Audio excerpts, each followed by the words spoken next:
رسول بخش صاحب، آپ سے میرا سوال یہی، ملک میں جاری سیاسی بندوبست کا مستقبل استحکام کیسے آئے گا، اور جو یہ غیر یقینی کی صورتحال ہے اس کا خاتمہ کیسے ممکن ہوگا؟ دیکھیں، آپ نے وہ لفظ آخر استعمال کر ہی لیا جس کا مجھے بڑے عرصے سے انتظار تھا، بندوبست۔ ہم اس نظام کو جو اس وقت موجود ہے اس کو بندوبستی نظام کہتے ہیں، اور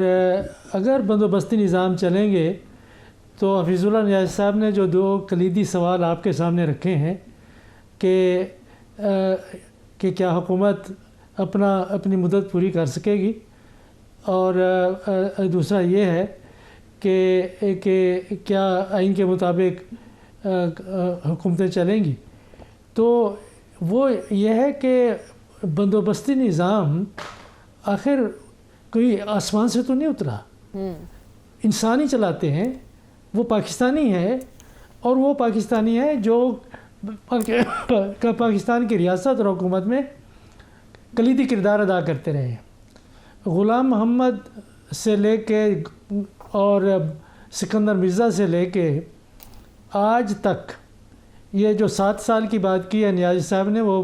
بہت عمدہ طریقے سے ہے کہ پاکستان کے پہلے 7 سال ذرا مختلف قسم کے تھے۔ اس کے بعد سے آخر لوگ تھے نا کہ جن کو ہم نے اپنی مقدر لکھنے کی طاقت دے دی ہے،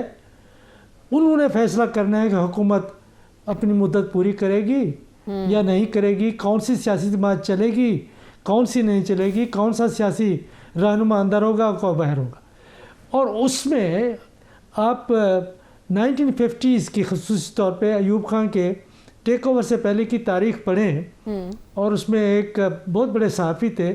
نور احمد نور صاحب، انہوں نے زبردست کتاب لکھی ہے مارشل لا سے مارشل لا تک۔ وہ تمام تفاصیل بتاتے ہیں کہ ہمارا سیاستدان کس طریقے سے کچھ طاقتوں کے ہاتھوں میں، یا گورنر جنرل اس وقت تھے، صدر پھر بنے تھے سکندر مرزا، ان کے ہاتھوں میں کھیل رہے تھے۔ تو یہ معصوم لوگ نہیں ہیں جنہوں نے، ابھی ہم بات کریں گے، جنہوں نے اپنی تنخواہیں 5 لاکھ سے 20 لاکھ کر دی ہیں، یہ عام لوگ نہیں ہیں، یہ وہ 300 موروثی سیاسی گھرانے ہیں جن کے پاس کہ پاکستان کی تقدیر ہے، اور وہ تقدیر کیا، وہ تقدیر کے مطابق جو لکھی جاتی ہے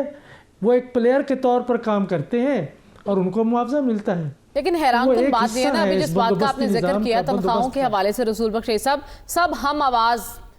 ایک پیج پر نظر آئے، لیکن ڈائیلاگ کی جب بات کی جاتی ہے وہاں پر ایسا اتفاق کیوں نظر نہیں آتا؟ بنیادی وجہ یہ ہے کہ اگر آئین کے مطابق کوئی حکومت چلے، آئین کے مطابق کوئی اقتدار میں آئے، قانون اور انصاف کی حکمرانی ہو، گھپلے اور کرپشن اور مس یوز آف پاور نہ ہو، تو آپ اس قسم کی سیاست، کشمکش کی سیاست نہیں دیکھیں گی۔ کشمکش کی سیاست وہاں پیدا ہوتی ہے کہ اقتدار میرے ہاتھ میں آ جائے تو میں خود بھی بلینئر بنوں، اور جو اپنے عزیز رشتہ دار ہیں وہ بھی بنے، دوست احباب بھی بنے، اور میں بالکل مغل بادشاہ بن جاؤں۔ یہ اس وقت ہوتا ہے جب آئین کے مطابق نہیں چلتی، کیونکہ یہاں پہ جواب دہی نہیں، احتساب نہیں، ذمہ داری نہیں، اور قانون ان کے ہاتھ میں ہے، وہ قانون کے ہاتھ میں نہیں ہے۔ تو اس لیے یہ ایک معاملہ پیدا ہوتا ہے۔ دیکھیں، یہ ایکٹرز وہی ہیں، یہ آج جو آپ کو اتحادی نظر آ رہے ہیں، تاریخ مسلم لیگ نون اور پاکستان پیپلز پارٹی 2008 کے بعد بھی اقتدار میں آئے تھے، اکٹھے آئے تھے، پھر کیا ہوا تھا؟ کیا پنجاب میں گورنر راج نہیں لگا تھا؟ کیا ان کی حکومت انہوں نے ختم نہیں کی تھی؟ 80s اور 90s میں کیا کرتے تھے؟ یہ وہی لوگ ہیں، کیا وہی لوگ، ان کا ایک حصہ تحریک انصاف میں نہیں بیٹھا ہوا کہ صرف اس میں ایک تعداد زیادہ ہے ان لوگوں کی جو نئے لوگ آئے ہیں؟ اصل مسئلہ یہ ہے کہ آپ کا، جو میں بات واضح کرنا چاہتا ہوں، کہ جو آپ کا پارلیمانی نظام ہے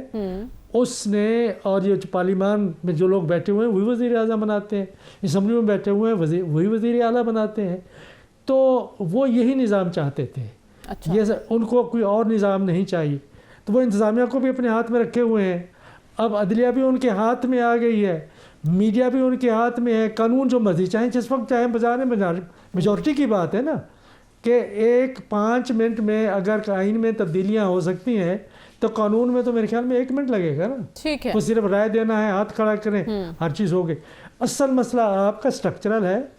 اور عدم استحکام یہ اسی طریقے سے جاری رہے گا. جو بات چیت ہو رہی ہے اس کی بنیاد یہ ہے کہ اس وقت تو ہم قابو میں ہیں,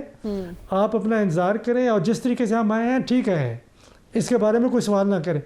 تو یہ بنیادی اقتضاد جو پاکستان کی سیاست کے جو تضادات ہیں وہ کوئی حل کرنے کے لیے تیار نہیں ہے. ٹھیک ہے, تو آپ بیسیکلی یہ کہہ رہے ہیں کہ استحکام کا خواب ابھی تو فی الحال خواب ہی رہے گا اگر یہ سلسلہ ایسے ہی چلتا رہا. رسول بخش رئیس صاحب, آپ کی نظر میں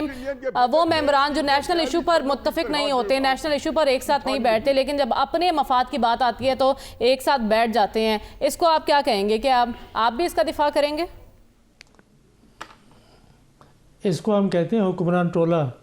اور اس میں جب ٹولے کی بات کرتے ہیں تو اس ٹولے میں پھر سیاسی جماعتوں کی کوئی تفریق نہیں ہوتی, نہ نظریات کی تفریق ہوتی ہے. ایک فرق ہوتا ہے کہ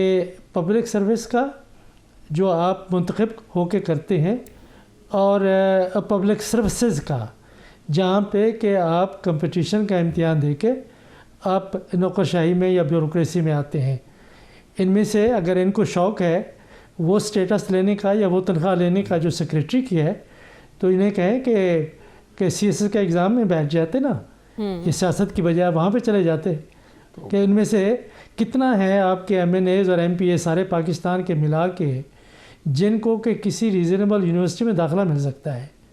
تو یہ اپنا مقابلہ ان لوگوں سے کر رہے ہیں جو پروفیشنل میں 55